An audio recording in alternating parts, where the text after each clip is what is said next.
Well, Manhattan's Gilded Age was one of the turning points in American history. Many young women could not resist the lure of the big city. And for one teen in particular, the bright lights of Broadway took a dark and devastating turn.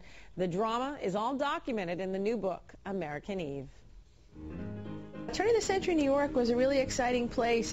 Everything was in transition. New York in particular was sort of under major metamorphosis because of Stanford White, the architect. From the original Madison Square Garden to the Bowery Bank to the famed Washington Square Arch, architect Stanford White was on top of the world when he met beauty queen Evelyn Nesbit. She was a chorus girl. She was 16. He was 47, 48 years old. He was married and had a family. She became his mistress for a brief time, and that's how their relationship really developed. Across town, Stanford's nemesis was already plotting his downfall. Harry Thaw hated White. He had this obsession with him before Evelyn even came on the scene.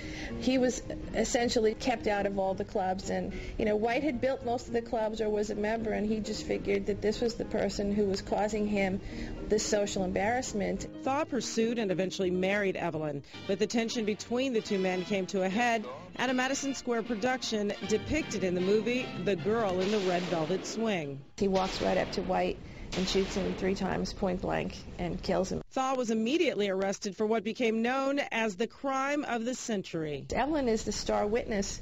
She agrees to testify to save Harry from going to the electric chair. She's depicted as this poor girl from the country who was seduced by the villain, and the knight in shining armor came in to save her reputation. After 2 trials in 2 years, a verdict was reached. Harry is found innocent by reason of insanity and sent to an insane asylum upstate, which was the absolute worst thing for Evelyn, because as soon as that happened, the Thaw family cut her off. Evelyn tried to revive her career, but that proved to be impossible. Her life essentially was ruined at that point. One of the things she said was, the tragedy wasn't that Stanford White died, but that I lived.